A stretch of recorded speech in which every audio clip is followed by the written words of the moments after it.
Hello friends, welcome to our YouTube channel learn with अनैज। आज के इस वीडियो में दोस्तों हम राजस्थान के लोकनाट्य के बारे में चर्चा करेंगे। लोकनाट्य वाला जो टॉपिक है, इस टॉपिक से काफ़ी बार एग्जाम में सवाल पूछा जाता है और नए नए तरीके से सवाल पूछा जाता है। तो आज हम इस टॉपिक को काफ़ी अच्छे से कंप्लीट करने वाले हैं। अगर आप इस वीडियो को देख लेते हैं दोस्तों, तो आने वाले समय में आपका कोई सा भी एग्ज़ाम हो, लोकनाट्य से रिलेटेड आपका जो सवाल पूछा जाएगा आपका 100% सही होगा। ठीक है, तो इसको हम कंप्लीट करेंगे। और कलाम एकेडमी की जो आपकी बुकलेट है, इससे हम पढ़ने वाले हैं दोस्तों। तो जो भी विद्यार्थी पटवार एग्ज़ाम की तैयारी कर रहे हैं, इसके अलावा वीडियो का एग्ज़ाम देने वाले हैं, 4th ग्रेड एग्ज़ाम की तैयारी कर रहे हैं और आपका रीट का एग्ज़ाम देने वाले हैं, वो विद्यार्थी इन वीडियोज़ को ज़रूर देखिए। ये वीडियोज़ आपकी काफ़ी ज़्यादा हेल्प करेंगे। तो चलिए दोस्तों, बिना देरी के शुरू करते हैं। पहला सवाल आपकी स्क्रीन पर है, लोकनाट्यों की विशेषता नहीं है। तो लोकनाट्य की क्या विशेषता नहीं है? ये सरल होते हैं, ये खुले मंच पर होते हैं, आडंबर युक्त होते हैं या उपयुक्त सभी। तो ये सरल होते हैं, खुले मंच पर ये होते हैं, लेकिन आडंबर युक्त ये नहीं होते हैं। ये बात आपको ध्यान रखनी है। ये आडंबरहीन होते हैं, यानी कि इनमें आडंबर नहीं होता है। तो यहाँ पर आपका ऑप्शन बी जो है वो गलत हो जाएगा। तो ये सरल और आडंबरहीन होते हैं। तो सवाल को ध्यान से पढ़ना है। राजस्थानी लोकनाट्य खुले मंच पर अभिनीत किए जाते हैं। लोकनाट्यों के कथानक जनसाधारण में प्रचलित एवं उनकी रुचि के होते हैं, जैसे हरिश्चंद्र, भरतरी, डोला मरवण इत्यादि। प्रमुख नाट्य शैलियाँ कौन कौन सी हो जाएगी राजस्थान में? तो ख्याल हो जाएगी आपकी, रम्मत हो जाएगी, स्वांग है, नौटंकी है, तमाशा है, लीलाएं हैं। तो इनके बारे में हम चर्चा करेंगे। अगला सवाल आप देखिए, ख्याल का प्रारंभ में सूत्रधार कौन करता है? तो ख्याल जो होता है आपका, इसका प्रारंभ में सूत्रधार किसके द्वारा किया जाता है? तो ये आपका हलकारा के द्वारा किया जाता है। ऑप्शन 3 यहाँ पर आपका करेक्ट होगा। तो ख्याल का प्रारंभ में सूत्रधार कौन करता है? हलकारा करता है। राजस्थान में 18वीं सदी के प्रारंभ में ख्याल नाट्य शैली प्रचलित हुई थी। तो कब प्रचलित हुई थी दोस्तों? 18वीं सदी के प्रारंभ में नाट्य शैली आपकी प्रचलित हुई थी। तो ये आपका पूछा जा सकता है, तो आपको ध्यान रखना है 18वीं सदी। यह एक संगीत प्रधान लोकनाट्य है जिसमें दृश्य, पोशाक, पात्र के प्रतिनिधित्व में प्रतीकात्मकता का अधिक प्रयोग मिलता है। ख्याल लोकनाट्य की वह विधा है जिसमें किसी ऐतिहासिक, धार्मिक या पौराणिक आख्यान को पदबद्ध रचनाओं के रूप में अलग अलग पात्रों द्वारा गाकर प्रस्तुत किया जाता है। नाट्य के प्रारंभ में इसका सूत्रधार हलकारा करता है। तो ये हलकारा आपको ध्यान रखना है। इसका सूत्रधार कौन करेगा? प्रारंभ में हलकारा करता है। ख्यालों में शैलीगत भिन्नता भी होती है। अब अगला सवाल देखिए, कुचामनी ख्याल के प्रवर्तक है। तो ये सवाल तो बेसिक सा सवाल है और काफ़ी बार आता रहता है, RSMSSB का फेवरेट सवाल है। तो कुचामनी ख्याल के प्रवर्तक आपके लच्छीराम हो जाएंगे। ऑप्शन है करेक्ट होगा। कुचामनी ख्याल से संबंधित कौन सा कथन यहाँ पर सही नहीं है? तो कौन सा कथन यहाँ पर सही नहीं है? कुचामनी ख्याल के प्रवर्तक लच्छीराम है। तो ये कथन तो आपका बिल्कुल सही है। इनमें पुरुष पात्र ही स्त्री चरित्र का अभिनय करते हैं। तो ये बात भी आपकी सही है। जो पुरुष पात्र होते हैं वही आपके स्त्री चरित्र का अभिनय करते हैं आपके कुचामनी ख्याल में। इसके कलाकार चेतराम, हमीद बेग और ताराचंद प्रमुख है। तो ये कथन आपका गलत हो जाएगा। इनमें नर्तक ही गाने गाते हैं। तो ये कथन भी आपका सही हो जाएगा। तो यहाँ पर 3 पॉइंट आपको याद करने हैं। कुचामनी ख्याल के प्रवर्तक लच्छीराम हो जाएंगे। जो पुरुष पात्र होते हैं वही स्त्री चरित्र का अभिनय करते हैं और नर्तक जो होते हैं वही गाने गाते हैं। और इसी तरीके से आपका सवाल फिर से पूछा जाएगा। तो इसकी कंप्लीट डिटेल हम देख लेते हैं। प्रसिद्ध लोकनाट्यकार लच्छीराम कुचामनी ख्याल के प्रवर्तक है। उगम राज इस ख्याल के प्रसिद्ध कलाकार हैं। तो अगर आपसे पूछा जाए प्रवर्तक कौन है, तो लच्छीराम है, लेकिन प्रसिद्ध कलाकार कौन है, तो वो आपके उगम राज हो जाएंगे। तो दोनों पॉइंट अलग अलग है, ध्यान रखना है। इसका रूप ओपेरा जैसा होता है। तो इसका रूप कैसा होता है दोस्तों? ओपेरा जैसा होता है, ये आपको ध्यान रखना है। इसमें लोकगीतों की प्रधानता होती है। इसकी भाषा सरल, विशेष सामाजिक व्यंग्य, तो सामाजिक व्यंग्य पर आधारित होते हैं। इसमें नर्तक ही गाने गाते हैं। इसे खुले मंच पर प्रस्तुत किया जाता है। तो ये बात आपको दिमाग में बैठा लेनी है, इसे खुले मंच पर प्रस्तुत किया जाता है, क्योंकि ये RSMSSB के द्वारा पूछा जा चुका है दोस्तों। ठीक है। इनमें पुरुष पात्र ही स्त्री चरित्र का अभिनय करते हैं। इस ख्याल में संगत के लिए ढोल एवं शहनाई वादक आदि सहयोगी होते हैं। इस ख्याल में चांद नीलगिरी, राव रिडमल तथा मीरा मंगल प्रमुख ख्याल है। तो चांद नीलगिरी, राव रिडियल और मीरा मंगल ये इसके प्रमुख है। ये आपको ध्यान रखना है। ये आपके डेफिनेटली एग्जाम में पूछे जाते हैं। तो आपसे पूछा जाएगा चांद नीलगिरी, राव रिडियल या मीरा मंगल जो है ये किस ख्याल से संबंधित है? तो ये आपके कौन से ख्याल से संबंधित हो जाएंगे? ये आपके दोस्तों कुचामनी ख्याल से संबंधित हो जाएंगे। ये आपको ध्यान रखना है। अगला सवाल देखिए, नानूराम व दुलिया राणा किस ख्याल के प्रसिद्ध कलाकार है? तो नानूराम अगर आपसे पूछा जाए, चाहे दुलिया राणा पूछा जाए, ये शेखावटी ख्याल के प्रसिद्ध कलाकार हो जाएंगे। अब अगला सवाल देखिए, निम्नलिखित को सुमेलित कीजिए। यहाँ पर सुमेलित करना है। कुचामनी ख्याल के तो आपके लच्छीराम हो जाएंगे, शेखावटी ख्याल के आपके दुलिया राणा हो जाएंगे, रम्मत के आपके तेज कवि जैसलमेरी हो जाएंगे। अभी इनके बारे में भी हम देखेंगे। तमाशा के आपके बंशीधर भट्ट हो जाएंगे। तो यहाँ पर आपका राइट आंसर ऑप्शन सी हो जाएगा। तमाशा किससे संबंधित है? आपका जयपुर से संबंधित है। अब आगे देखिए, शेखावटी ख्याल शैली के ख्यालों के जन्मदाता झालीराम और प्रहलाद राम नामक दो भाई थे। तो ये सवाल आपसे पूछा जा सकता है, ये आपको ध्यान रखना है। शेखावटी ख्याल जो है दोस्तों शैली में ख्यालों के जन्मदाता कौन हो जाएंगे? आपके झालीराम और प्रहलाद राम। कौन हो जाएंगे दोस्तों? झालीराम हो जाएंगे और एक आपके प्रहलाद राम हो जाएंगे। ठीक है, ये जन्मदाता है। चिड़ावा के नानूराम और दुलिया राणा इस ख्याल के प्रसिद्ध कलाकार है। तो नानूराम और दुलिया राणा जो है दोस्तों ये तो प्रसिद्ध कलाकार है, लेकिन जन्मदाता कौन हो जाएंगे? झालीराम और प्रहलाद राम। तो ये सवाल अभी तक एग्जाम में नहीं बना है, लेकिन डेफिनेटली बनेगा। झालीराम और प्रहलाद राम, ये आपको ध्यान रखना है। नानूराम ने हीर रांझा, हरिश्चंद्र भर्तृहरि, जयदेव कल्लाली, ढोला मरवण, आलादेव आदि ख्यालों की रचना की। तो इन्होंने हीर रांझा, हरिश्चंद्र भर्तृहरि, जयदेव कल्लाली, ढोला मरवण, आलादेव आदि ख्यालों की रचना की। इस लोकनाट्य शैली की प्रमुख विशेषताएं निम्न है। प्रभावी पद संचालन। तो प्रभावी पद संचालन किसमें होता है? तो शेखावटी ख्याल में होता है। तो ये सवाल बन सकता है, ध्यान रखना है। प्रभावी पद संचालन, शैली, भाषा, मुद्रा और गीत गायन में दक्षता, वाद्य वृंद की उचित संगत जिसमें मुख्य हारमोनियम, सारंगी, शहनाई, बांसुरी, नंगाड़ा, ढोलक का प्रयोग होता है। तो ये बात आपको दिमाग में बैठा लेनी है। अगला सवाल देखिए, भेंट के दंगल कहाँ के प्रसिद्ध है? तो भेंट के दंगल आपके कहाँ के प्रसिद्ध हो जाएंगे भैया? धौलपुर के हो जाएंगे। भेंट के दंगल आपके कहाँ के प्रसिद्ध है? बाड़ी बसेड़ी धौलपुर के प्रसिद्ध है।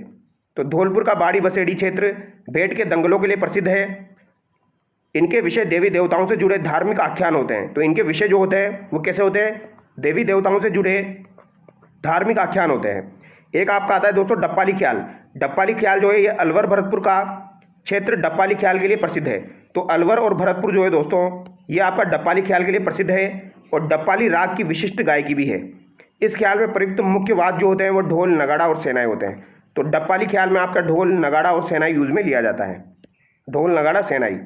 अब अगला सवाल देखिए, निम्नलिखित में से राजस्थान के किस क्षेत्र में अली बख्शी ख्याल संबंधित है? तो अली बख्शी ख्याल किस क्षेत्र से संबंधित है? अलवर से संबंधित है।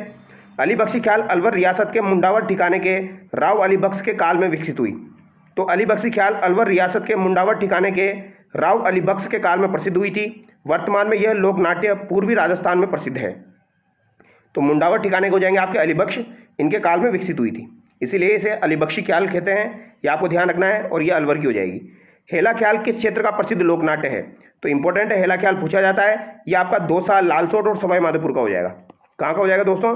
दौसा, लालसोट और सवाई माधोपुर का आपका हेला ख्याल हो जाएगा। हेला ख्याल यह लोकनाट्य दौसा, लालसोट, सवाई माधोपुर क्षेत्र का प्रचलित है। इस ख्याल के मुख्य प्रवर्तक शायर हेला हो जाएंगे। तो इसके मुख्य प्रवर्तक कौन हो जाएंगे दोस्तों? शायर हेला जो है वो इसके मुख्य प्रवर्तक हो जाएंगे। तो ये बात आपको ध्यान रखनी है, शायर हेला। इस लोकनाट्य में ख्याल के प्रारंभ होने से पहले बम, बड़ा नगाड़ा का प्रयोग होता है, बजाया जाता है, जो ख्याल के प्रारंभ होने का सूचक है। तो यहाँ पर बड़ा नगाड़ा बजाया जाता है दोस्तों जब प्रारंभ होता है। इस ख्याल की मुख्य विशेषता हेला देना, यानी लंबी टेर में आवाज़ देना होता है। किसी को हम आवाज़ देते हैं लंबी टेर में, उसे हेला देना कहते हैं। इस ख्याल में नौबत वाद्य यंत्र का प्रयोग होता है। तो ये वेरी वेरी इंपॉर्टेंट है, हेला ख्याल में आपके नौबत वाद्य यंत्र का प्रयोग होता है। तो ये आपसे पूछा जा सकता है फ्यूचर में, तो ये आपको ध्यान रखना है। अगर आपसे पूछा जाए हेला ख्याल में कौन से वाद्य यंत्र को यूज़ में लिया जाता है, तो नौबत वाद्य यंत्र को यूज़ में लिया जाता है। और जब प्रारंभ होता है तब बड़ा नगाड़ा प्रयोग में लिया जाता है। तो ये बात आपको ध्यान रखनी है, नौबत आपका पूछा जाएगा। अगला सवाल देखिए, जयपुरी ख्याल की विशेषता नहीं है। तो जयपुरी ख्याल जो है इसकी क्या विशेषता नहीं है? स्त्री पात्रों की भूमिका पुरुष ही निभाते हैं। यह सवाल दोस्तों अभी आपका जेल प्रहरी के एग्जाम में पूछा गया था। अभी मैं बताऊंगा आपको किस तरीके से पूछा गया था। इसमें नए प्रयोगों की संभावना रहती है। तो इसमें नए प्रयोगों की संभावना भी रहती है। इसकी शैली मुक्त और लचीली होती है। तो यहाँ पर उपरोक्त यहाँ पर विशेषता नहीं है, ये पूछा गया है दोस्तों। तो यहाँ पर कौन सी विशेषता नहीं है? स्त्री पात्रों की भूमिका पुरुष ही निभाते हैं। तो ये गलत हो जाएगा दोस्तों। यहाँ पर जयपुरी ख्याल जो होता है इसमें स्त्री पात्रों की भूमिका पुरुष निभाते हैं, ये गलत हो जाएगा, क्योंकि यहाँ पर स्त्री पात्र जो होते हैं वो भी अलग से भूमिका निभाते हैं। तो यहाँ पर ए आपका राइट होगा। अब इसकी डिटेल हम देखेंगे दोस्तों। पहले एक सवाल और देख लेते हैं। जोगी जोगन, कान गुजरी, मियाँ बीवी, पठान का संबंध निम्नलिखित में से किस ख्याल से है? तो जोगी जोगन, कान गुजरी और मियाँ बीवी और पठान का संबंध आपका किससे हो जाएगा? जयपुरी ख्याल से हो जाएगा। तो वेरी वेरी इंपॉर्टेंट सवाल है। जोगी जोगन, कान गुजरी, मियाँ बीवी और पठान का संबंध आपका जयपुरी ख्याल से हो जाएगा। अब इसकी विशेषता देख लीजिए दोस्तों, यहाँ से आपका सवाल जरूर पूछा जाएगा। ठीक है, सभी ख्यालों की प्रकृति मिलती जुलती है, परंतु जयपुरी ख्याल की अपनी अलग विशेषता है जो इस प्रकार है। इसमें रूढ़िवादिता के लिए कोई जगह नहीं है। तो इसमें रूढ़िवादिता के लिए कोई जगह नहीं है, अर्थात इस ख्याल में स्त्री पात्रों की भूमिका स्त्रियां ही निभाती है। तो वेरी वेरी इंपॉर्टेंट, यहाँ पर जो स्त्री पात्रों की भूमिका है वो स्त्रियों के द्वारा ही निभाई जाती है। जयपुरी ख्याल की शैली मुक्त और लचीली होती है। तो जयपुरी ख्याल की शैली जो है ये मुक्त और लचीली होती है। इस ख्याल में नए प्रयोगों की महती संभावनाएं हैं। तो यहाँ पर नए प्रयोग भी किए जाते हैं आपके जयपुरी ख्याल में। तो ये नए प्रयोग आपको ध्यान रखना है। इस ख्याल में कविता, संगीत, नृत्य, गायन, अभिनय का सुंदर समानुपातिक समावेश है। तो यहाँ पर कविता भी गाई जाएगी, संगीत भी होगा, नृत्य भी होगा, गायन भी होगी और अभिनय भी होगा। तो ये पांचों चीज़ें आपको देखनी है, सवाल में पूछी जाती है। तो ये सवाल आपका पूछा गया था दोस्तों। इस शैली के लोकप्रिय ख्याल कौन से हो जाएंगे? जोगी जोगन, कान गुजरी, मियाँ बीबी, पठान, रूसीली और तंबोलन। तो ये आपको ध्यान रखना है। अगला सवाल देखिए, तुकनगीर व साहली किस नाट्य विधा से संबंधित है? तो तुकनगीर और साहली जो है ये किसके प्रवर्तक हो जाएंगे? आपके तुर्रा कलंगी ख्याल के प्रवर्तक हो जाएंगे। तुर्रा कलंगी ख्याल जो है उसके प्रवर्तक आपके तुकनगीर और साहली हो जाएंगे। तुर्रा कलंगी लोकनाट्य में तुर्रा और कलंगी किसका प्रतीक है? तो तुर्रा और कलंगी किसका प्रतीक हो जाएंगे दोस्तों? तो ये शिव और पार्वती का प्रतीक हो जाएंगे। किसका प्रतीक होंगे? शिव और पार्वती का प्रतीक हो जाएंगे। अगला सवाल देखिए, किस ख्याल का मंचन हिंदुओं और मुसलमानों द्वारा संयुक्त रूप से किया जाता है? तो हिंदुओं के द्वारा भी किया जाएगा और मुसलमानों के द्वारा भी किया जाएगा। तो ये आपका तुर्रा कलंगी हो जाएगा। ठीक है, क्योंकि नाम से पता लग रहा है दोस्तों आपको। ठीक है, नाम से पता लग रहा है। यहाँ पर देखिए आप दो नाम देखिए, तुकनगीर और शाहली। तो नाम से आपको पता लग रहा है यहाँ पर हिंदू और मुसलमान दोनों हो जाएंगे आपके। ठीक है, तो यहाँ पर हिंदू और मुसलमान दोनों का संयुक्त रूप में किया जाएगा तुर्रा कलंगी में। अब आगे देखिए, हिंदू संत तुकनगीर। तो हिंदू संत तो आपके कौन हो जाएंगे? तुकनगीर हो जाएंगे। और मुस्लिम संत कौन हो जाएंगे? शाहली हो जाएंगे। तुर्रा कलंगी ख्याल नाट्य विधा के प्रवर्तक माने जाते हैं। तुकनगीर शिव के उपासक थे, शाहली शक्ति के उपासक थे। तो शिव और शक्ति दोनों की विद्वता से प्रभावित होकर चंदेरी के राजा ने तुकनगीर को अपने मुकुट का तुर्रा व शाहली को कलंगी भेंट की। तभी से इनके अखाड़े तुर्रा कलंगी के नाम से जाने जाते हैं। इसमें तुर्रा को शिव व कलंगी को पार्वती का प्रतीक माना जाता है। अगला सवाल देखिए, जयदयाल सोनी ने किस ख्याल को प्रसिद्धि दिलवाई? तो जयदयाल सोनी जो था इसने किस ख्याल को प्रसिद्धि दिलवाई थी? तो तुर्रा कलंगी ख्याल को प्रसिद्धि दिलवाई थी। और ये इंपॉर्टेंट सवाल है आपका। जयदयाल सोनी जो है ये आपको ध्यान रखना है, इन्होंने किस ख्याल को प्रसिद्धि दिलवाई? तो तुर्रा कलंगी ख्याल को प्रसिद्धि दिलवाई। राजस्थान में निम्न में से कौन सा स्थान तुर्रा कलंगी ख्याल से संबंधित नहीं है? तो तुर्रा कलंगी ख्याल से संबंधित कौन सा स्थान आपका नहीं है? गोसुंडा, निम्बाहेड़ा, चित्तौड़ और नागौर। तो नागौर संबंधित नहीं है दोस्तों। कौन सा संबंधित नहीं है? नागौर यहाँ पर संबंधित नहीं है। तो यहाँ पर जयदयाल सोनी ने तुर्रा कलंगी ख्याल को प्रसिद्धि दिलाई, जो सर्वाधिक लोकप्रिय कलाकार है। यह ख्याल मुख्य रूप से गोसुंडा, चित्तौड़गढ़, निम्बाहेड़ा तथा नीमच में खेला जाता है। तो गोसुंडा, चित्तौड़गढ़, निम्बाहेड़ा और ये आपका नीमच में खेला जाता है। इस ख्याल के मुख्य कलाकार आपके चेतराम, हमीद बेग, ताराचंद और ओकार सिंह हो जाएंगे। तो ये बात आपको ध्यान रखनी है। एक तो आपका चेतराम हो जाएगा, हमीद बेग हो जाएगा, ताराचंद हो जाएगा और ओकार सिंह हो जाएगा। ये चारों नाम काफ़ी बार एग्जाम में पूछ लिए जाते हैं। तो चेतराम, हमीद बेग, ताराचंद और ओकार सिंह। वर्तमान में नानालाल गंधर्व इस ख्याल के प्रसिद्ध कलाकार है। तो वर्तमान में कौन हो जाएंगे आपके? नानालाल गंधर्व हो जाएंगे। कौन हो जाएंगे दोस्तों? नानालाल गंधर्व। तो ये बात भी आपको ध्यान रखनी है, हो सकता है ये भी आपको एग्जाम में देखने को मिले, क्योंकि वर्तमान में इसके कलाकार कौन हो जाएंगे? नानालाल गंधर्व हो जाएंगे। और पहले आपके चेतराम, हमीद बेग, ताराचंद और ओकार सिंह थे तुर्रा कलंगी ख्याल के प्रसिद्ध कलाकार। अभी आपके नानालाल गंधर्व हो जाएंगे। अगला सवाल देखिए, निम्न में से कौन सी तुर्रा कलंगी ख्याल की विशेषता नहीं है? तो तुर्रा कलंगी ख्याल जो है इसकी विशेषता नहीं है, यह व्यावसायिक किस्म का ख्याल है। तो ये इसकी विशेषता नहीं है। इसमें दर्शक भी भाग लेते हैं, इसमें मंच सजा होता है। तो ये बात दोनों सही है, लेकिन यहाँ पर व्यापारिक किस्म का ख्याल है, ये गलत है। तो तुर्रा कलंगी ख्याल की विशेषताएं देखिए, यह एक गैर व्यापारिक किस्म का ख्याल है। इस ख्याल में दर्शक भी भाग ले सकता है। तो ये गैर व्यावसायिक है और यहाँ पर दर्शक भी भाग ले सकते हैं। इस ख्याल में 15 से 20 फीट ऊंचे दो मंचों पर खिलाड़ी संवाद करते हैं। संवादों को बोल कहा जाता है। तो यहाँ पर संवादों को क्या कहा जाएगा? बोल कहा जाएगा। तुर्रा कलंगी ख्याल में मंच सजा होता है। तो यहाँ पर आपका मंच सजा हुआ होता है। इस ख्याल में सभी पात्रों की भूमिका भी पुरुष ही निभाते हैं। तो सभी पात्रों की जो भूमिकाएं होती है वो पुरुषों के द्वारा ही यहाँ पर निभाई जाएगी। इस ख्याल में तुर्रा अखाड़े का झंडा भगवा रंग का व कलंगी अखाड़े के झंडे का रंग हरा होता है। तो यहाँ पर आपको क्या ध्यान रखना है, जो आपका अखाड़े का झंडा होता है तुर्रा का, वो तो आपका भगवा रंग का होता है, लेकिन जो कलंगी का होता है वो आपका हरे रंग का होता है। तो ये भी एक बार एग्जाम में पूछ लिया गया था, तो ध्यान रखना है। तुर्रा का कैसा हो जाएगा, यानी शिव जी का कैसा हो जाएगा? तो भगवा रंग का हो जाएगा। लेकिन पार्वती जी यानी कलंगी का कैसा हो जाएगा? आपका हरे रंग का हो जाएगा। ये आपको ध्यान रखना है। इस ख्याल शैली का प्रमुख वाद्य क्या हो जाएगा? आपका चंग वाद्य यंत्र हो जाएगा। तो तुर्रा कलंगी में आपका चंग वाद्य यंत्र यूज में लिया जाता है। और तुर्रा कलंगी की शैली कैसी हो जाएगी, को माच कहते हैं। तो तुर्रा कलंगी शैली जो हो जाएगी उसको माच कहा जाता है। तो यहाँ पर वाद्य यंत्र चंग यूज में लिया जाता है और शैली आपकी माच हो जाएगी, ये आपको ध्यान रखना है। माच के ख्याल किस क्षेत्र के प्रसिद्ध है, तो माच के ख्याल जो है ये आपके किस क्षेत्र के प्रसिद्ध है दोस्तों, तो ये मारवाड़ के प्रसिद्ध है। माच के ख्याल आपके मारवाड़ के प्रसिद्ध है, ये आपको ध्यान रखना है। कहाँ के हो जाएंगे दोस्तों, मारवाड़ के हो जाएंगे। भीलवाड़ा के बक्सूराम को माच ख्याल का जन्मदाता माना जाता है। माच शब्द लकड़ी के तख्तों के बने ऊंचे मंच का ही अपभ्रंश है। तो माच के ख्याल आपके दोस्तों यहाँ पर भीलवाड़ा आंसर होना चाहिए आपका दोस्तों। यहाँ पर ऑप्शन में भीलवाड़ा नहीं दिया गया है, तो आप तो भीलवाड़ा याद रखना। माच के ख्याल जो है ये आपके भीलवाड़ा के प्रसिद्ध है। भीलवाड़ा के बक्सूराम को माच ख्याल का जन्मदाता माना जाता है। तो भीलवाड़ा के जो बक्सूराम है इनको माच ख्याल जो है उसका जन्मदाता माना जाता है। माच शब्द लकड़ी के तख्तों के बने ऊंचे मंच का ही अपभ्रंश है। इस प्रकार के ख्यालों को गोपीचंद, राजा भर्तरी, राजा हमीर, अमर सिंह राठौड़, खिमजी, हरिश्चंद्र तारामती, मोरध्वज, डोला मरवण, मुमल महेंद्र आदि बहुत प्रसिद्ध है। माच के ख्याल मारवाड़ क्षेत्र में भी सर्वाधिक लोकप्रिय है। तो यहाँ पर दोस्तों सवाल में थोड़ा सा कन्फ्यूजन है। अगर आपसे नॉर्मली पूछा जाए और भीलवाड़ा ऑप्शन में दिया जाए माच के ख्याल कहाँ के प्रसिद्ध है, तो भीलवाड़ा आपको आंसर करना है। लेकिन भीलवाड़ा जब आपको ऑप्शन में नहीं दिया जाएगा तो मारवाड़ आपको आंसर करना है, ठीक है। अगर भीलवाड़ा आपको ऑप्शन में नहीं मिलेगा तो मारवाड़ आपको आंसर करना है, ये आपको ध्यान रखना है। तो माच के ख्याल आपके भीलवाड़ा के हो जाएंगे, लेकिन मारवाड़ा क्षेत्र में भी ये लोकप्रिय है। अगला सवाल देखिए, कन्हैया ख्याल का मुख्य पात्र होता है। तो कन्हैया ख्याल जो होता है इसका मुख्य पात्र आपका क्या हो जाएगा, मेड़िया हो जाएगा। कन्हैया ख्याल का मुख्य पात्र आपका मेड़िया हो जाएगा। इंपॉर्टेंट है, पूछा जा चुका है। कन्हैया ख्याल करौली, सवाई माधोपुर, धौलपुर, भरतपुर, दौसा आदि क्षेत्रों में प्रचलित है। ख्याल की यह विधा मूल रूप से मीणा जाति में प्रचलित है। तो कन्हैया ख्याल आपका मूल रूप से मीणा जाति में प्रचलित है और ये आपका करौली, सवाई माधोपुर, धौलपुर, भरतपुर क्षेत्र का हो जाएगा, ठीक है। और यहाँ पर जो आपका मुख्य पात्र होता है वो कौन सा हो जाएगा, मेड़िया हो जाएगा। तो ये एग्जाम में पूछा जा चुका है आपका। इस ख्याल में कही जाने वाली मुख्य कहानी को कहन कहते हैं और इस ख्याल का मुख्य पात्र क्या हो जाएगा, मेड़िया हो जाएगा। ये आपको ध्यान रखना है। कन्हैया ख्याल जो है ये करौली, सवाई माधोपुर, धौलपुर क्षेत्र का हो जाएगा आपका और यहाँ पर मुख्य पात्र को क्या कहा जाएगा, मेड़िया कहा जाएगा। रम्मत है तो रम्मत क्या हो जाएगा आपका, लोकनाट्य हो जाएगा। राजस्थान के किस शहर में होली के दौरान रम्मत का आयोजन किया जाता है, तो ये बीकानेर में आपके होली के दौरान रम्मत का आयोजन किया जाता है दोस्तों। जैसलमेर, फलौदी, बीकानेर क्षेत्र में ख्याल रम्मत के नाम से जानी जाती है। तो रम्मत के नाम से जाना जाता है बीकानेर में ख्याल को दोस्तों।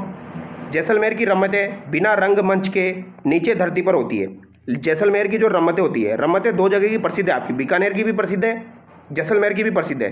तो जैसलमेर की जो रम्मत होती है आपकी वो नीचे धरती पर होती है और बीकानेर रम्मतों के लिए ऊंचा मंच बनाया जाता है। तो ये पॉइंट आप अलग से याद कर लेना, हो सकता है पूछा जाए। जैसलमेर में जो रम्मतें होती है वो आपकी नीचे धरती पर होती है, लेकिन बीकानेर में जब रम्मतों का आयोजन किया जाता है तो ऊंचे मंच पर किया जाता है। रम्मतें मुख्यतः इन क्षेत्रों में पुष्करना ब्राह्मणों द्वारा खेली जाती है। इस ख्याल के प्रसिद्ध लोक नायकों एवं महापुरुषों की ऐतिहासिक धार्मिक काव्य रचना मंच पर प्रस्तुत किया जाता है। अब अगला सवाल देखिए, तुलसीराम, तेज कवि और भागू महाराज का संबंध किससे है। तो अगर आपसे पूछा जाए तुलसीराम का संबंध, तेज कवि का संबंध और भागू महाराज का संबंध किससे हो जाएगा, तो ये आपका रम्मत से हो जाएगा। किससे हो जाएगा दोस्तों, रम्मत से हो जाएगा, ये आपको ध्यान रखना है। तो तुलसीराम, तेज कवि और भागू महाराज का संबंध आपका रम्मत से हो जाएगा। इन रम्मतों के रचयिता मनीराम व्यास, तुलसीदास, फागू महाराज, सुआ महाराज और तेज कवि जैसलमेरी है। और ये सवाल काफ़ी बार एग्जाम में आ चुका है, तो ध्यान रखना है आपको। मनीराम, तुलसीराम, सुआ महाराज, फागू महाराज, तुलसीदास और तेज कवि जैसलमेरी, ये आपके जो है रम्मत के प्रसिद्ध जो है रचयिता है। मुख्य कलाकार कौन हो जाएंगे, राम गोपाल मेहता, साईं सेमंग, सूरज, गंगादास सेवक, कान्हा, जीतमल, गोडा जी हो जाएंगे। बीकानेर की रम्मतों में आचार्यों के चौक की अमर सिंह राठौड़ की रम्मत, तो दोस्तों अमर सिंह राठौड़ की जो रम्मत होती है वो प्रसिद्ध है यहाँ पर आपकी बीकानेर की रम्मतों में। बिस्सों की चौक की चौबेल नौटंकी की रम्मत, किकाणी व्यासों के चौक की जमनादास जी की रम्मत, ये प्रसिद्ध है दोस्तों, ठीक है। तो बीकानेर की रम्मतों में आचार्यों के चौक की तो आपकी अमर सिंह राठौड़ की रम्मत हो जाएगी। बिस्सों की चौक की आपकी चौबेल नौटंकी की रम्मत हो जाएगी, तो बिस्सों की चौबेल नौटंकी की रम्मत हो जाएगी। किकाणी व्यासों के चौक की जमनदास जी की रम्मत हो जाएगी। तो यहाँ पर मेनली यही पूछा जाता है, आचार्यों की चौक की अगर आपसे पूछी जाए तो अमर सिंह राठौड़ आपको ध्यान रखना है। रम्मतों का गढ़ किस क्षेत्र को माना जाता है, तो ये बीकानेर को माना जाता है। रम्मतों का गढ़ किसे माना जाएगा, बीकानेर को माना जाएगा। बीकानेर में रम्मतों का मंचन जो है वो पाटों पर होता है। तो किस पर होगा, पाटों पर इनका दोस्तों मंचन होता है। सामान्यतः रम्मतें होली पर फाल्गुन शुक्ल अष्टमी से चतुर्दशी तक आयोजित की जाती है। स्वतंत्र बावनी रम्मत किसकी है, तो स्वतंत्र बावनी किसकी हो जाएगी दोस्तों, तो ये आपकी तेज कवि जैसलमेरी की हो जाएगी। जैसलमेर के तेज कवि की स्वतंत्र बावनी 1943, तो ये 1943 भी याद कर लेना दोस्तों। 1943 रम्मत प्रसिद्ध है। इन्होंने अपनी रम्मत का अखाड़ा श्री कृष्णा कंपनी नाम से शुरू किया था।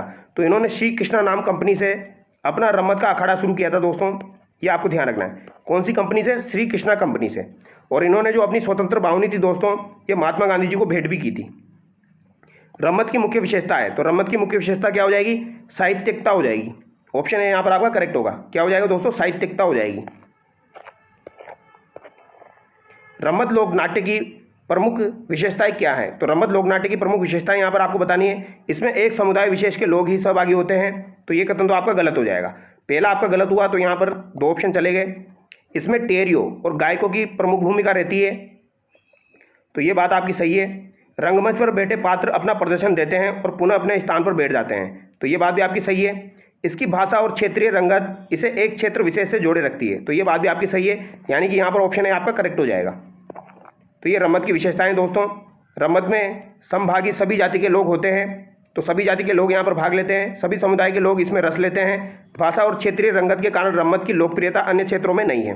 प्रारंभ से ही रम्मत पात्र रंगमंच पर बैठे मिलते हैं और अपना अपना कर्तव्य दिखाकर स्थान ग्रहण करते हैं। इसमें टेरियो और गायकों की प्रमुख भूमिका होती है।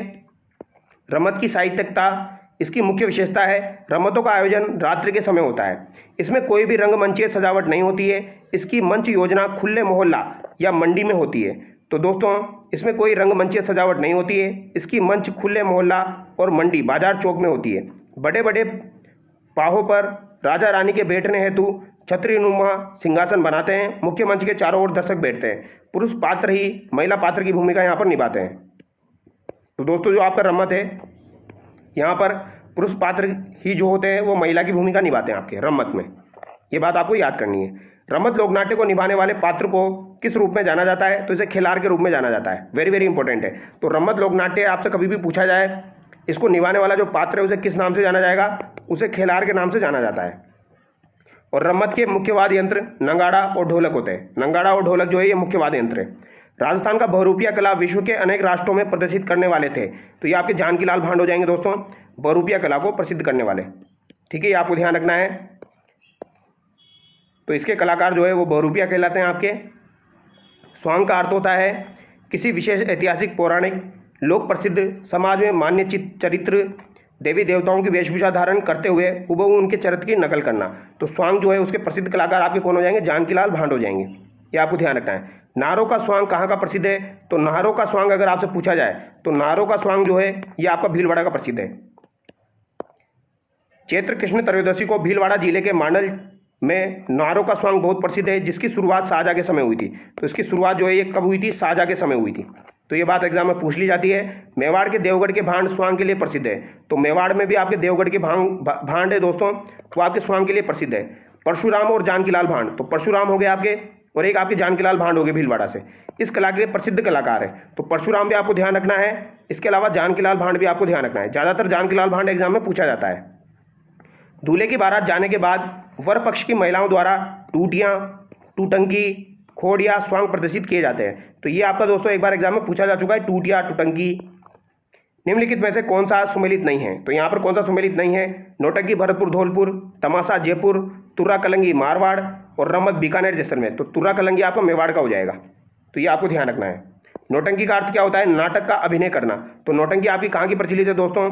तो ये आपकी भरतपुर धौलपुर साइड की प्रचलित है। तो नाटक का अभिनय करना, तो ये आपकी धौलपुर और भरतपुर आपको ध्यान रखना है मेनली, भरतपुर और धौलपुर। यहाँ पर आपका करौली सवाई माधोपुर भी दिया गया है, लेकिन मेनली आपको भरतपुर धौलपुर ध्यान रखना है। नौटंकी को स्त्री पुरुष दोनों ही प्रस्तुत कर सकते हैं। तो नौटंकी को स्त्री और पुरुष दोनों के द्वारा प्रस्तुत किया जाता है। नथराम की मंडली में नौटंकी को भरतपुर धौलपुर क्षेत्र में प्रसिद्धि दिलाई। तो नथराम की मंडली ने नौटंकी को भरतपुर और धौलपुर क्षेत्र में प्रसिद्धि दिलाई थी दोस्तों, नथराम की मंडली। राजस्थान में नौटंकी का प्रचलन डीग भरतपुर निवासी वेरी वेरी इंपॉर्टेंट भूरी लाल ने शुरू किया था। तो ये भूरी लाल एग्जाम में काफ़ी बार पूछा जाता है। भूरी लाल ने शुरू किया था दोस्तों, जो पूर्व में हाथ रस में नौटंकी करते थे। तो ये पूर्व में आपके हाथ रस में नौटंकी करते थे। तो भूरी लाल आपको ध्यान रखना है, किससे संबंधित है? आपका नौटंकी से संबंधित है, डीग भरतपुर से। गुलाल बाई और कृष्णा कुमारी किसके लिए प्रसिद्ध है? तो गुलाल बाई और कृष्णा कुमारी ये आपकी नौटंकी लोकनाट्य के लिए प्रसिद्ध है, और ये सवाल भी आपका एग्जाम में पूछा जा चुका है। तो गुलाल बाई और कृष्णा कुमारी जो है ये नौटंकी लोकनाट्य के लिए आपकी प्रसिद्ध है। नौटंकी में 9 प्रकार के वाद्य यंत्रों को प्रयोग में लिया जाता है। नाम से पता लग रहा है नौटंकी, तो 9 प्रकार के वाद्य यंत्र यहाँ पर यूज में लिए जाएंगे। इन नाट्यों में अमर सिंह राठौड़, आला उदल, हरिश्चंद्र, तारामती, सत्यवान सावित्री, लैला मजनू आदि नाटक प्रस्तुत किए जाएंगे। गुलाल बाई आपको ध्यान रखना है, कृष्णा कुमारी आपको ध्यान रखना है, कमलेश लता, आशा की नौटंकी पार्टियां प्रसिद्ध है। तो गुलाल बाई, कृष्णा कुमारी, आशा की नौटंकी, कमलेश लता, ये आपके प्रसिद्ध हो जाएंगे। तमाशा लोकनाट्य किसके शासनकाल में सर्वाधिक प्रसिद्ध हुआ? तो तमाशा किसके शासनकाल में सर्वाधिक प्रसिद्ध हुआ था? तो प्रताप सिंह के काल में। तमाशा जो है ये आपका कहाँ का हो जाएगा दोस्तों? ये आपका जयपुर का हो जाएगा। और तमाशा जो है ये प्रताप सिंह के काल में प्रसिद्ध हुआ था। जयपुर के शासक थे आपके प्रताप सिंह। निम्नलिखित में से कौन सी लोक संगीत व नृत्य शैली केवल मात्र जयपुर से संबंधित है? तो ये आपकी तमाशा हो जाएगी। कौन सी जयपुर से संबंधित है? तमाशा। अब आगे देखिए, निम्नांकित रंगमंच नाट्य व उनके क्षेत्रों को सुमेलित कीजिए। रम्मत, देखो सीधा सा सवाल है, बीकानेर जैसलमेर हो जाएगा। तमाशा में आपका जयपुर हो जाएगा। भवाई में आपका गुजरात राज्य से सटे क्षेत्र हो जाएंगे, इसके बारे में भी हम देखेंगे। गौरी आपका मेवाड़ हो जाएगा, ये आपको ध्यान रखना है, ठीक है। तमाशा जयपुर की परंपरागत लोकनाट्य शैली है, तो तमाशा जयपुर की हो जाएगी। जयपुर महाराजा थे आपके प्रताप सिंह ने तमाशा के प्रमुख कलाकार बंशीधर भट्ट को अपने गुणीजन खाने में आश्रय देकर इस नाट्य विधा को प्रोत्साहित किया। इन्हीं के काल में यह शैली सर्वाधिक प्रसिद्ध हुई। तो ये बंशीधर भट्ट आपको ध्यान रखना है दोस्तों, बंशीधर भट्ट आपको ध्यान रखना है। इसके द्वारा ही दोस्तों आपके जो है ये तमाशा लोकनाट्य ये प्रसिद्ध हुआ था। ये इसके प्रमुख कलाकार हो जाएंगे आपके बंशीधर भट्ट। गोपी जी भट्ट किस लोक नृत्य शैली के कलाकार हैं? तो ये जिनके पीछे भी भट्ट आ जाता है, ये आपके तमाशा से संबंधित है दोस्तों। किस कलाकार ने गोपीचंद और हीर रांझा तमाशा प्रारंभ किया? तो गोपीचंद और हीर रांझा तमाशा जो है ये आपके वासुदेव भट्ट ने प्रारंभ किया था। अब यहाँ पर कंफ्यूजिंग सवाल है दोस्तों, क्या आंसर करोगे? तो गोपीचंद और हीर रांझा तमाशा जो है वो वासुदेव भट्ट के द्वारा प्रारंभ किया गया था, ये आपको ध्यान रखना है, वासुदेव भट्ट। जयपुर में इस कला को भट्ट परिवार ने जीवित रखा। वर्तमान में गोपीचंद भट्ट, फूलजी भट्ट, वासुदेव भट्ट आदि इसके प्रमुख कलाकार हैं। वासुदेव भट्ट ने गोपीचंद और हीर रांझा तमाशा प्रारंभ किया, तो वासुदेव भट्ट के द्वारा ही आपका गोपीचंद और हीर रांझा प्रारंभ किया गया था। तमाशे का आयोजन खुले मंच पर होता है, जिसे अखाड़ा कहा जाता है। जयपुर तमाशा शैली महाराष्ट्र की लोकनाट्य शैली तमाशा से प्रभावित है। तो ये महाराष्ट्र की आपकी लोकनाट्य शैली तमाशा है, उससे प्रभावित है, ये आपको ध्यान रखना है। यानी कि महाराष्ट्र से इसे लाया गया था। बंशीधर भट्ट के समय जयपुर की मशहूर नर्तकी गोहर जान तमाशे में स्त्री पात्र का अभिनय करती थी। तो बंशीधर भट्ट के समय ही दोस्तों जयपुर की मशहूर नर्तकी गोहर जान थी, ये भी आपके तमाशे में स्त्री पात्र का अभिनय करती थी। तो हो सकता है कभी कभार आपको ये भी एग्जाम में देखने को मिल जाए गोहर जान, तो ये आपको ध्यान रखना है। दक्षिणी राजस्थान में भीलों का प्रसिद्ध लोकनाट्य है, तो ये गौरी हो जाएगा आपका। भीलों का प्रसिद्ध लोकनाट्य कौन सा हो जाएगा? गौरी हो जाएगा। राजस्थान का कौन सा लोकनाट्य मेरू नाट्य के नाम से जाना जाता है? तो ये आपका गौरी हो जाएगा। गौरी को मेरू नाट्य के नाम से भी जाना जाता है। अगला सवाल देखिए, गौरी एक लोकनाट्य है जो आधारित है। तो गौरी किस पर आधारित है? शिव और भस्मासुर की कहानी पर आधारित है। तो शिव और भस्मासुर की कथा पर आधारित है आपका गौरी लोकनाट्य। अगला सवाल है दोस्तों, मेवाड़ क्षेत्र का कौन सा नाट्य है जो सावन भादो मास में 40 दिन तक किया जाता है? तो सावन भादो मास में दोस्तों आपका 40 दिन तक किया जाता है, तो ये मेवाड़ क्षेत्र का कौन सा हो जाएगा? आपका गौरी हो जाएगा। ये 40 दिन तक चलता है लगभग दोस्तों, और ये 40 दिन एक बार एग्जाम में पूछा जा चुका है, तो ध्यान रखना है। अगला सवाल है आपका, मेवाड़ के अरावली क्षेत्र की भील जाति का लोकनाट्य है, तो ये आपका गौरी हो जाएगा दोस्तों। कौन सा हो जाएगा? आपका गौरी हो जाएगा। गौरी राय का उद्भव शिव और भस्मासुर की कथा से तथा किंवदंतियों पर आधारित है। तो ये शिव और भस्मासुर की कहानी पर आधारित है। गौरी मेवाड़ के भीलों का सामुदायिक गीत नाट्य है। गौरी एक धार्मिक लोक नाट्य है। गौरी जो गोरी भीलों की मुख्य आराध्य देवी है।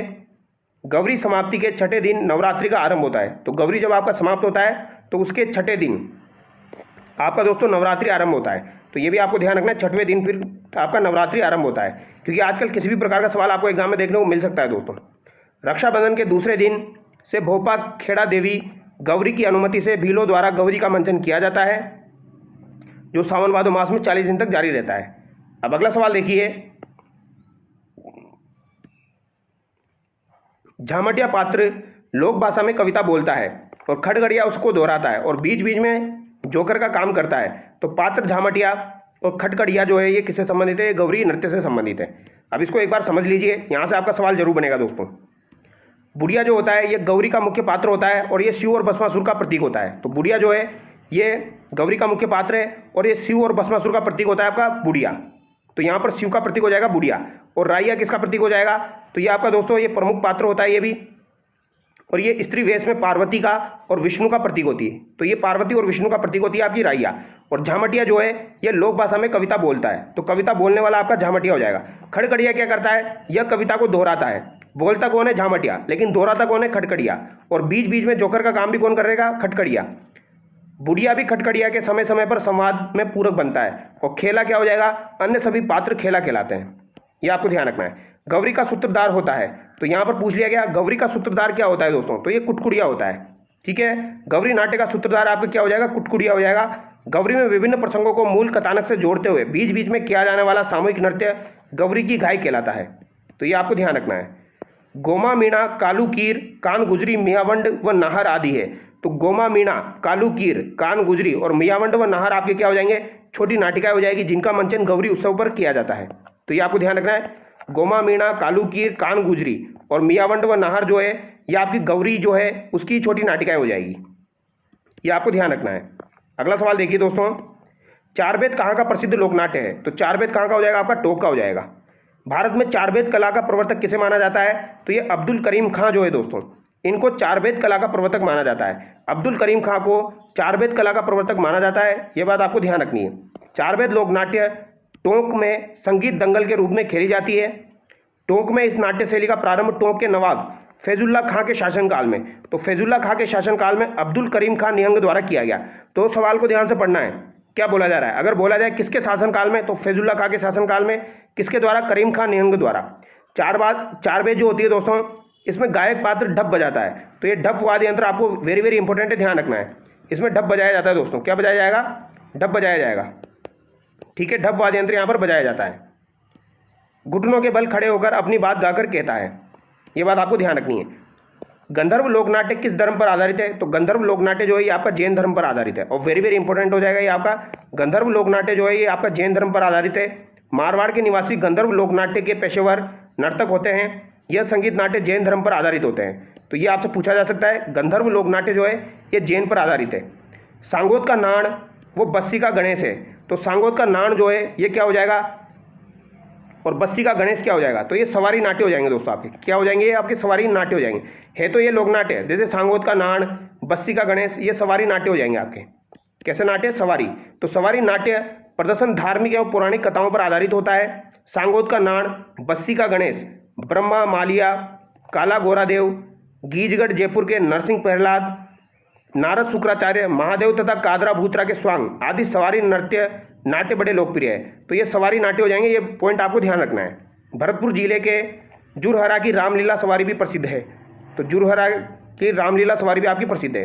अब अगला सवाल देखिए, नौटंकी तथा रामलीला राजस्थान के किस भाग में अधिक लोकप्रिय है, तो नौटंकी और रामलीला अगर आपसे पूछी जाए तो ये पूर्वी भाग में हो जाएगी। ठीक है, अब लोकनाट्य वाला टॉपिक आज हम पूरा कंप्लीट कर रहे हैं दोस्तों, इससे बाहर आपका सवाल नहीं जाएगा। नौटंकी जो है ये आपकी कहाँ की हो जाएगी आपकी, तो नौटंकी धौलपुर भरतपुर की हो जाएगी, रम्मत बीकानेर की हो जाएगी, तमाशा जयपुर का हो जाएगा, तुर्रा कलंगी आपका मेवाड़ का हो जाएगा। अब रामलीला क्या होती है इसको भी देख लीजिए, रामलीला और रासलीला। एक तो आपकी रामलीला होती है, एक रासलीला होती है। रासलीला श्री कृष्ण के जीवन पर आधारित होती है। राजस्थान में फुलेरा जयपुर इन लीलाओं का प्रमुख केंद्र है। तो फुलेरा जयपुर जो है ये रासलीला का प्रमुख केंद्र है, श्री कृष्ण के जीवन पर आधारित होती है। इसे शिवलाल कुमावत ने विशेष स्वरूप दिया। तो शिवलाल कुमावत के द्वारा इसे विशेष स्वरूप दिया गया था। जबकि रामलीला क्या होती है, ये भगवान राम के जीवन प्रसंग पर आधारित लोकनाट्य है। तो ये भगवान राम के प्रसंग पर आधारित लोकनाट्य है। और बिसाऊ जो है आपका झुंझुनू, वहाँ पर मुकाभिनय रामलीला यानी मुख अभिनय रामलीला जो है वो प्रसिद्ध है आपकी बिसाऊ की। पाटुदा तथा भरतपुर की रामलीला अपनी विशिष्टता के लिए प्रसिद्ध है। तो पाटुदा भी प्रसिद्ध है और भरतपुर भी प्रसिद्ध है, ये आपको ध्यान रखना है इसके लिए, रामलीला के लिए। गौर लीला का आयोजन किस जनजाति द्वारा किया जाता है, तो गौर लीला का आयोजन जो है दोस्तों ये आपको गरासिया जनजाति के द्वारा किया जाता है। गौर लीला का आयोजन गरासिया जनजाति के द्वारा किया जाता है।